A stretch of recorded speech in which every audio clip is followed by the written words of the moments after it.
E aí, meu amigo, minha amiga, seja mais uma vez bem-vindo a mais um Papo de Sacristia. Meu nome é Marcos e com os meus amigos Padre Samuel, Bruno, Davi e hoje recebendo mais uma vez nosso convidado especial, o João Eduardo. Obrigado pelo carinho do convite mais uma vez. Seja bem-vindo novamente, João. Valeu, obrigado.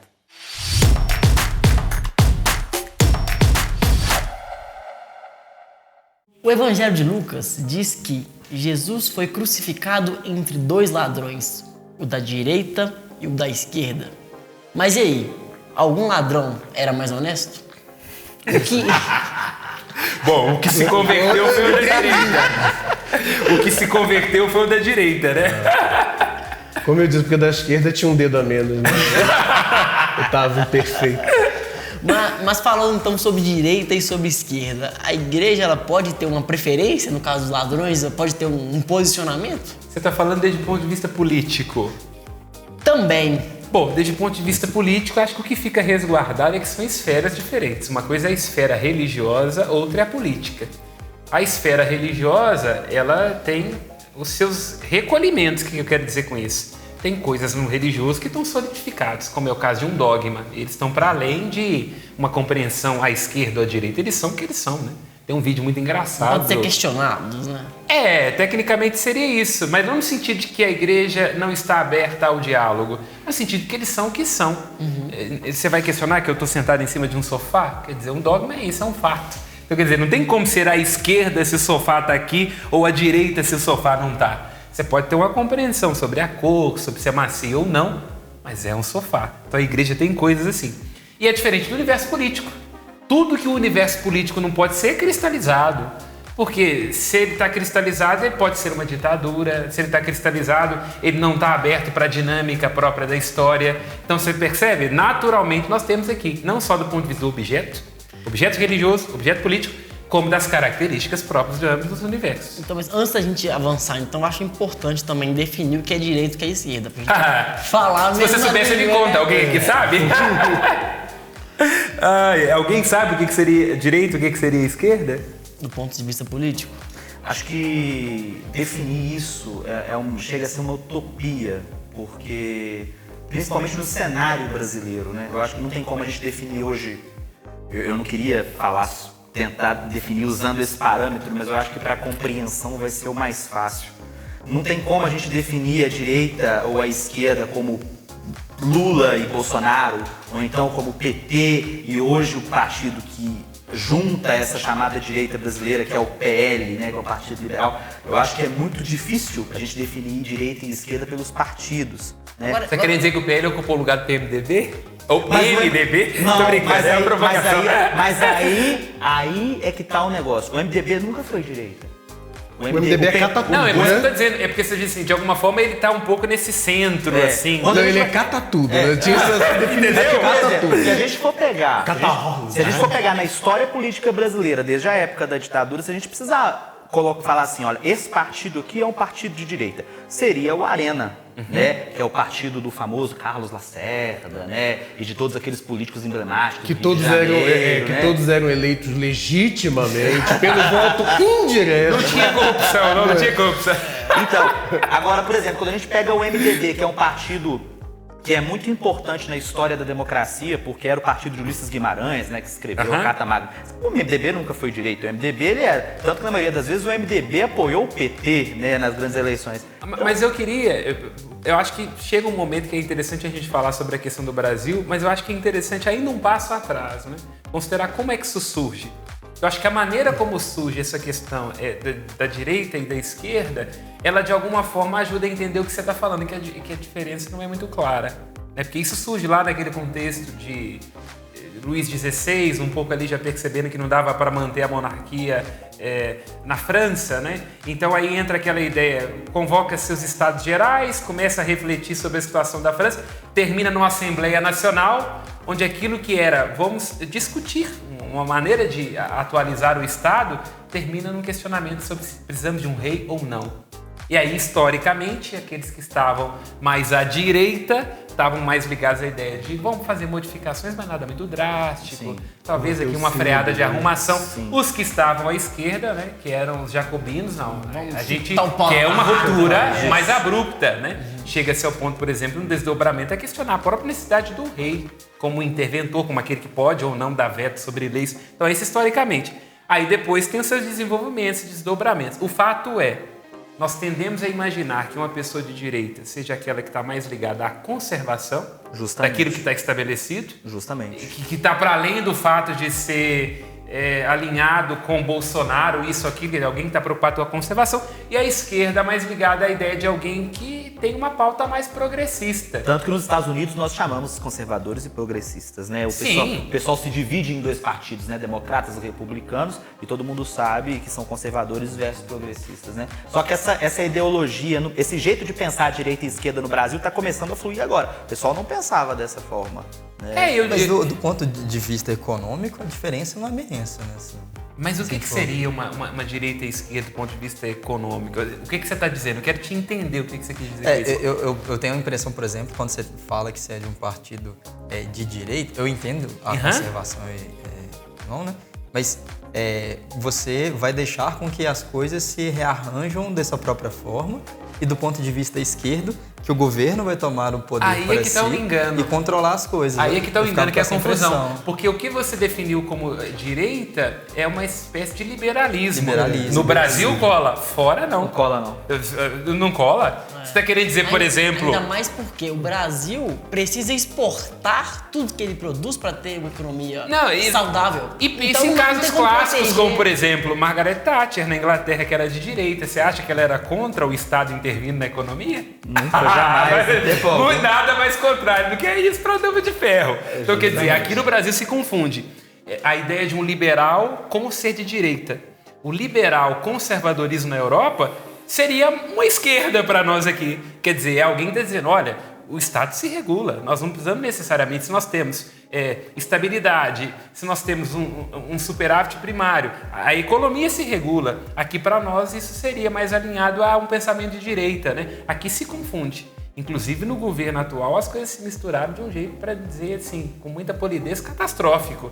Porque você tem pautas muito à direitas e que aí estariam ligados a uma espécie de liberalismo à economia, mas o que se viu é que não foi bem isso. Foi catastrófico. É corretíssimo.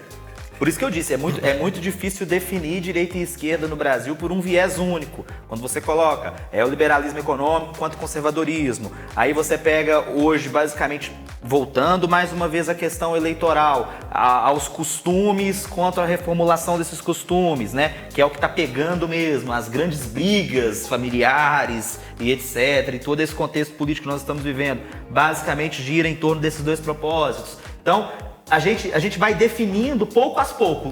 Com os acontecimentos a gente vai conseguindo definir o que é mais direita e mais esquerda. A nossa compreensão de política no Brasil, ela é uma jabuticaba, quer dizer, a gente mistura tudo.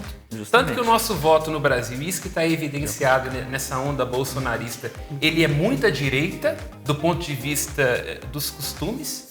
Quer dizer, isso fica muito claro quando nós temos um Bolsonaro chegando a um segundo turno, ou antes sendo eleito em 2018, ele ecoa um conservadorismo presente no Brasil que se sentiu sufocado pelo politicamente correto. Justamente. Que parece que a esquerda ainda não entendeu que o brasileiro vota como conservador do ponto de vista dos costumes, mas ele também vota à esquerda desde o ponto de vista de um Estado protetor. É o milkshake da política. É uma coisa interessantíssima. Milkshake da política. Eu disse que é uma jabuticaba porque é uma coisa própria do Brasil. É o milkshake da política. Eu voto...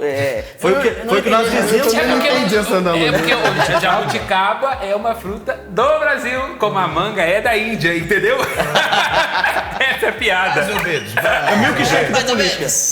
Eu voto... É tipo brigadeiro, que é uma invenção do Brasil, entendeu? Essa que é a ideia, é uma coisa específica do Brasil. Quando o Lula ganhou em 2003, o Brasil... Depois você faz um meme.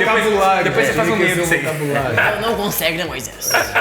Só para concluir, quando o Lula ganhou em 2003, que ele pegou uma inflação gigantesca, as pessoas queriam votar no Lula porque achavam que ele merecia uma oportunidade, depois de ter tentado 4 vezes praticamente, ele conseguiu se eleger na esperança de um novo milagre econômico. Isso aconteceu, de fato, no primeiro mandato, entre 2003 e 2007, quando você avalia aquele período, a maioria das pessoas ficou felizes. e tal, houve de fato uma melhora, principalmente para as pessoas mais pobres. Isso aí é inegável. Melhora de crédito, né? Só uma melhora de crédito. Aí depois vem o governo Dilma.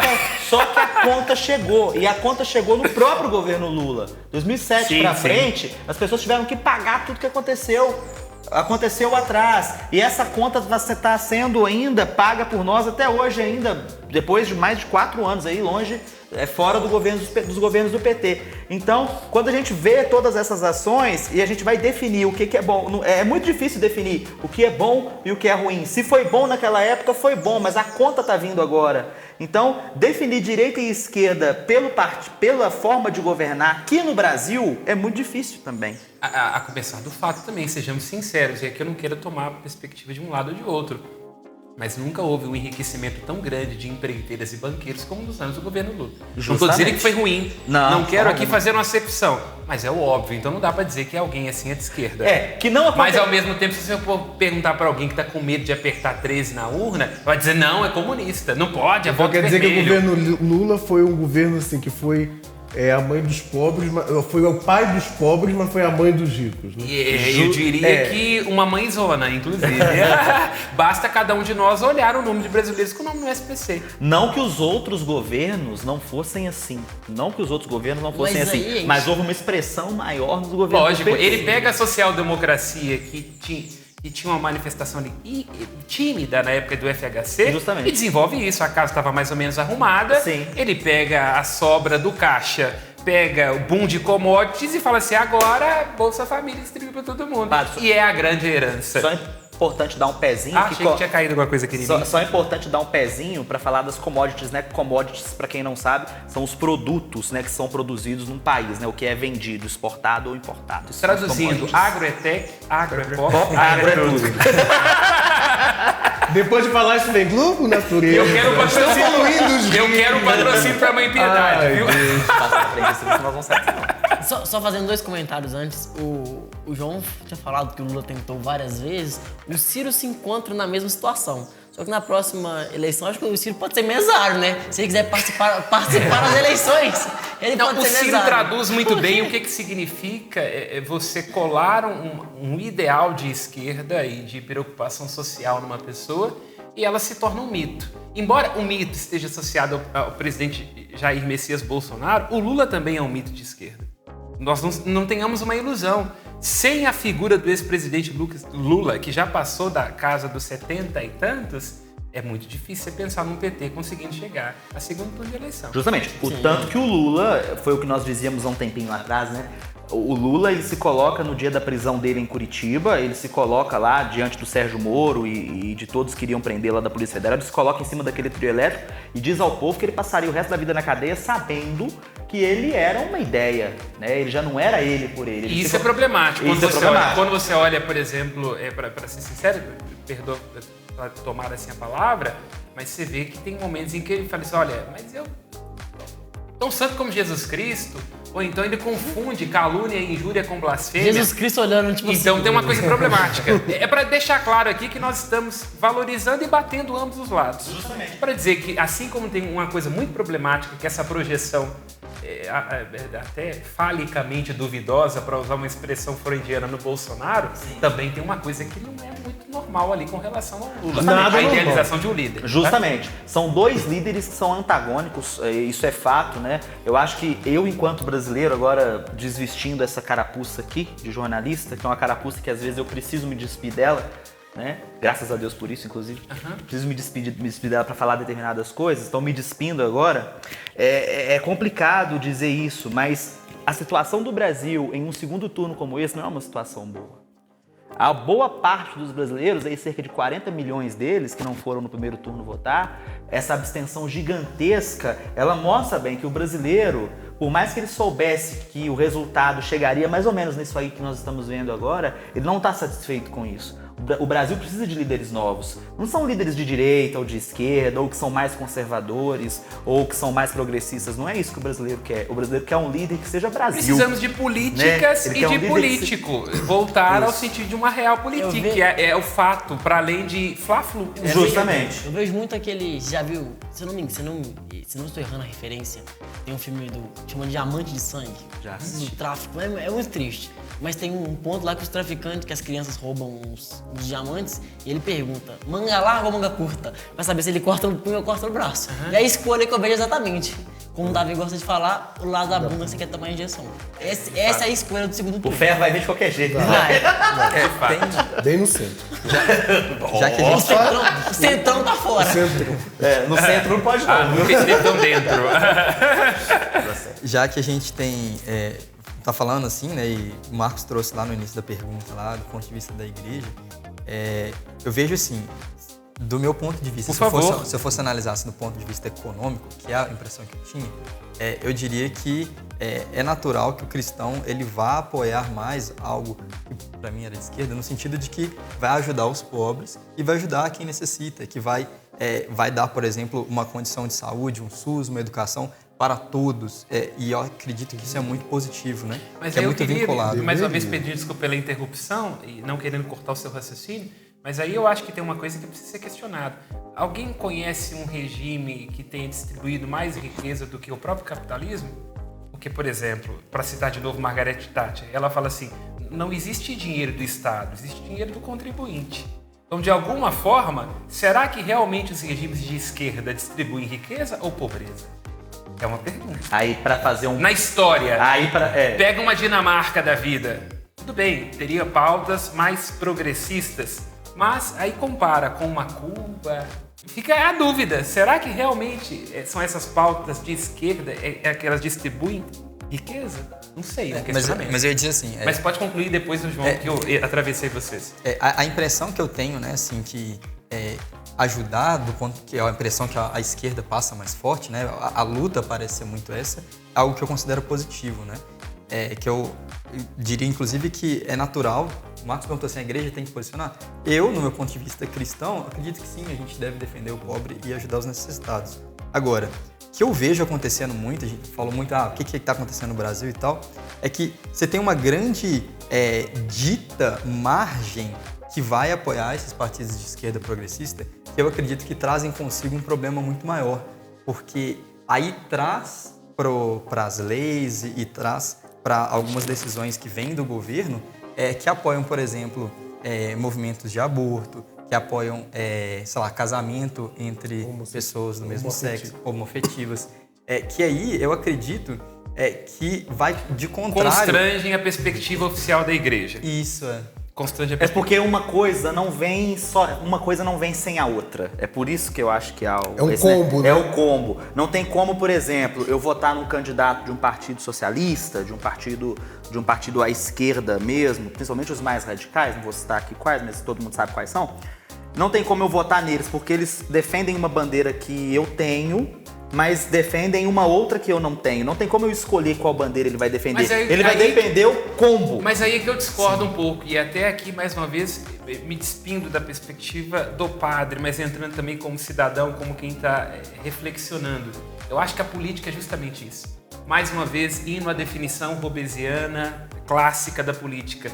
A política é você ser capaz de condicionar os interesses para obter vantagens. Então não tem como você ser estritamente claro sobre princípios na política. Estou querendo dizer que a política é um vale tudo. Estou querendo dizer que há momentos em que na política você tem que ter, aqui usou a expressão que ela não é muito adequada, mas um voto útil para dizer, olha, não é exatamente o que eu quero, não concordo com tudo que está sendo dito, mas tem uma perspectiva aqui econômica, a nível de Estado, a nível de consequências, e eu vou me inclinar meu voto nessa direção. É o que vai acontecer no segundo Porque a turno. política não é dogmática, é diferente. Dogmática é assim, eu sou budista, eu sou católico, eu sou espírita, eu sou protestante. A política não é assim. Não. Eu posso olhar, concilia nessa perspectiva, não concilia. O que é melhor para mim, o que é melhor para o meu Exato. país nesse momento? E no caso do Brasil, por exemplo, algumas coisas se misturam. Igual eu vi aí alguns padres, mas não pode votar num candidato de esquerda porque ele defende o aborto. Mas aí também dá direito de dizer que eu não posso votar num candidato que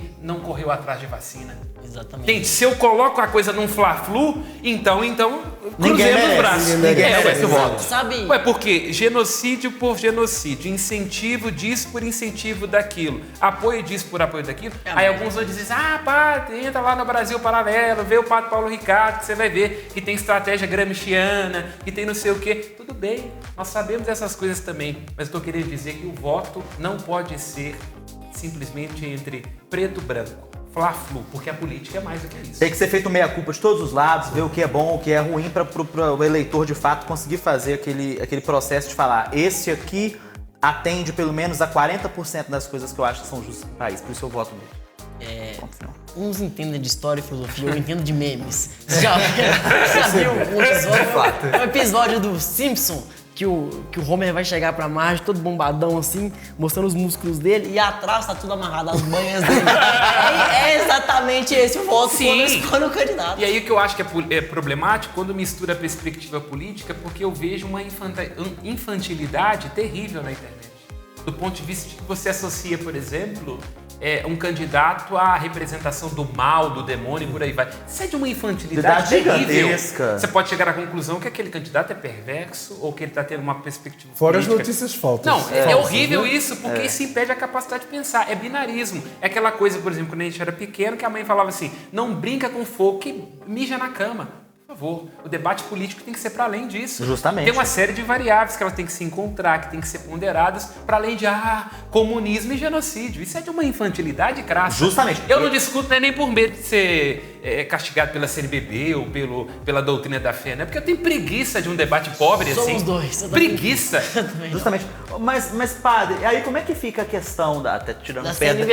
pedaço agora do mediador, não vai me bater, porque Fique foi à meu colega de vontade. sala. Aqui. Fique à vontade. Então o negócio é o seguinte, como que a igreja, porque eu falo sinceramente pelo fato de ser amigo de Dom Valmor, nosso serviço no caso, que é o presidente atual da CNBB, mas eu acho que ele não vai me bater se eu disser isso. Não, né? Dom Valmor é um homem muito aberto. Dom Valmor é um diálogo. homem muito aberto. E mas, aqui não é bajulação, não, porque de fato ele é muito aberto. de fato ele é muito aberto. Tá garantindo o quinto dia útil. Tá garantindo o quinto dia, justamente. Mas como que essas posições que a CNBB tem tomado, pelo menos eu fui acompanhar um pouco da Assembleia Geral, como jornalista, acompanhei um pedaço, e o resultado da carta que toda a Assembleia, para quem não sabe, toda a Assembleia Geral da CNBB, que acontece anualmente em Aparecida, toda a Assembleia termina com uma carta, onde os bispos que estão lá reunidos fazem um prognóstico sobre o que eles estão pensando do país e como que a igreja tem que caminhar até o ano seguinte, né? E esse ano o tema não poderia ser diferente, que é o tema eleições, né? Teve um trecho lá da carta que me deixou meio em dúvida sobre o que seria a CNBB. Porque muita gente fala, a CNBB ela tem um pé na esquerda, beleza, Dom Helder Câmara, Dom Jaime de Barros também, e todos os fundadores, há mais de 70 anos atrás, de fato, eles tinham uma visão, ao meu ver, um pouco mais progressista. Mas eu também não consigo ver a CNBB à esquerda, nem à direita, mas às vezes ela é um pouquinho esquerda no que ela escreve. Então, como que o clero vê isso? Então eu diria assim, a sua pergunta ela abre vários pontos e daí a gente poderia tirar vários programas e que vamos conversar sobre isso com certeza. O que eu diria? De um modo geral e muito específico, o catolicismo no Brasil, sobretudo na figura dos bispos, década de 70, 80, 90, está mais alinhado a pautas progressistas. O que em si não é um problema. Alguns dizem, mas como não é um problema? A igreja progride. O apóstolo Paulo é extremamente progressista no concílio de Jerusalém, ou a reunião, para não dizer concílio. Então, quer dizer, esse não é um problema. Então, eu acho não, é aquilo que a gente vê.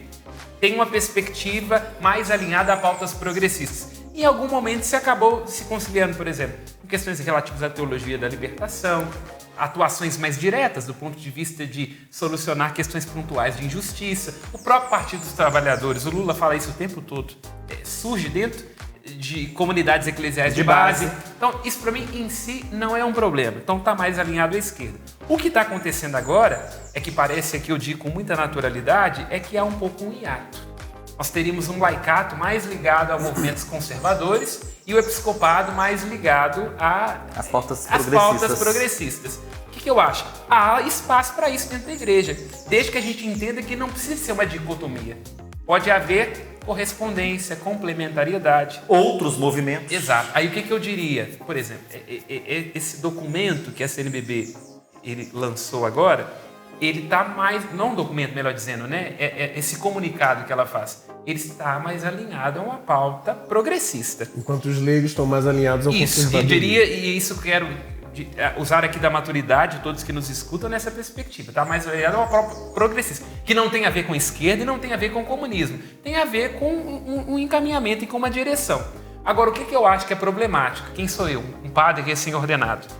Um padre recém-ordenado, o que o senhor pode dizer? Eu acho que seria mais interessante a CNBB usar algumas referências que nós já temos, como, por exemplo, o caso de uma patrística ou uma compreensão dos evangelhos, para não dar a entender que aquilo que ela está dizendo, ela está baseada nessa ou naquela perspectiva de tal candidato. Então, eu acho, não que eles tenham feito isso, mas em algum momento eu acho que pode ter dado essa impressão. E com algumas coisas irônicas, eu vou me permitir, como o caso da nota, por exemplo, que fala assim, olha, quer ver?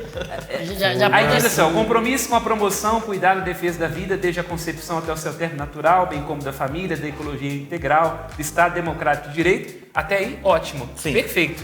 E isso são compromissos irrenunciáveis da igreja. Mas coloca uma coisa interessante. Estão intrinsecamente vinculados à missão apostólica. Depende.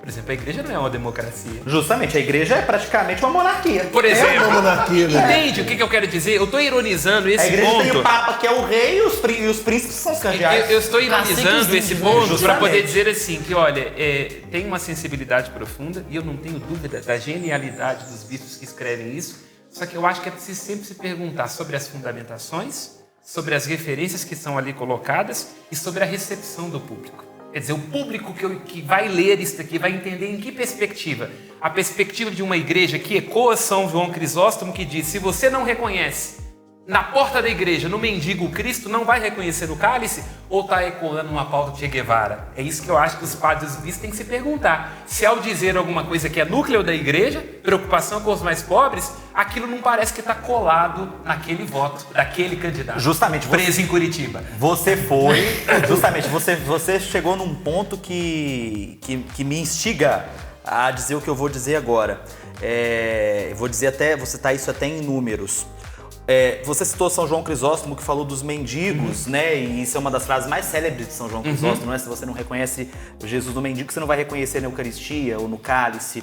Aí eu desço agora, mais de 1000 anos depois, e vou ao Papa Francisco, né? O Papa Francisco tem pedido à igreja para que a igreja faça uma coisa chamada opção preferencial pelos pobres. Todos os documentos da CNBB e os documentos dos dicastérios, principalmente, tudo vai ter uma frase ou uma conotação referente a eu isso. queria te dizer, João, onde é que está isso? Onde é que começa a opção preferencial pelos pobres? Lá Lucas atrás. 4. Justamente. Quando Cristo diz, me enviou, o Espírito Santo está sobre mim para anunciar a boa nova do Evangelho aos pobres. Então, quer dizer, isso não tem nada de comunismo, Justamente, não tem nada de tem ideologia da 2022 libertação. anos que a igreja está fazendo essa opção preferencial pelos pobres. Não, eu diria assim, não é que eu diria que ela faz, eu diria que o fundador queria. O fundador queria. Mas alguns fizeram, cara. Alguns Não, fizeram. sim, eu estou ironizando É, assim. sim, mas- Hoje eu perco meu emprego. Eu falei de quem? Do ACBispo, da CNBB. Da CNBB. Vamos encerrar esse programa, pelo amor de Deus. Eu ia dizer isso, pra você continuar sendo sacerdote, a gente podia encerrar o programa. Pode Vou concluir. concluir aqui só pra gente não perder o raciocínio. Então nós somos de João Crisóstomo ao Papa Francisco, que fez a opção preferencial pelos pobres.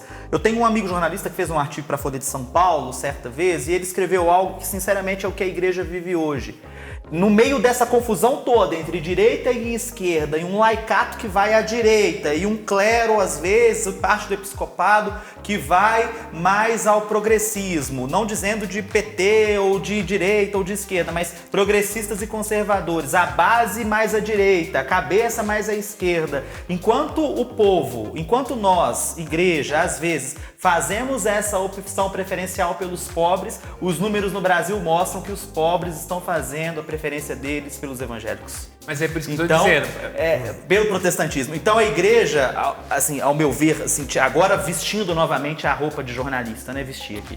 Então, vestindo a roupa de jornalista, eu vejo que a igreja, ao longo dessas últimas 3 décadas, ela fez de fato uma com o auxílio muito grande da teologia da libertação, que eu acho que pode ser um tema pra gente depois. Sim. Né? Com o auxílio muito grande da teologia Inclusive, da libertação. frisando que a teologia da libertação não é condenada pela igreja. Justamente, nunca foi. A base marxista dela é que é condenada. Tem muita gente que fica aí, esses sites, não. Tanto que a igreja Vamos tem uma separar. doutrina social, Sim, né? mas, bom, parei de ser chato. Vamos lá. Então, mas enquanto eu vejo, pelo menos pelo alto, enxergando de cima, que enquanto boa parte do clero, boa parte dos padres, inclusive nas formações, né, o clero que foi formado aí dos anos 80 para frente, enquanto esse povo, junto com os bispos, que a maioria dos bispos de hoje foi o clero formado em 80, 90, né? Então, enquanto esse povo fez a chamada opção preferencial pelos pobres, os pobres fizeram e estão fazendo a opção pelos evangélicos. Mas Então, aí fica aberto. É preciso perguntar o Tem que nem foi. feijão no prato fazendo a Mas riba, é mano. preciso perguntar o que foi essa opção preferencial, porque parece, pra gente não delongar muito,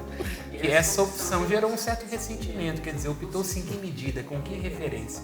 Porque talvez, para citar a Adélia Prado, se confundiu simplicidade com empobrecimento. Será que esvaziar o rito?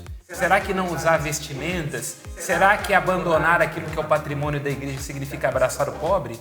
São perguntas para se fazer. Né? Justamente. Porque parece que o show dos evangélicos compensou o que nós jogamos para fora. Justamente, muita gente jogou mais de 2000 anos de tradição no lixo, né? E nós temos provas vivas disso ao nosso redor, é só ver, só enxergar. Quem tem olhos para ver que veja, né? Parafraseando o próprio Cristo, né?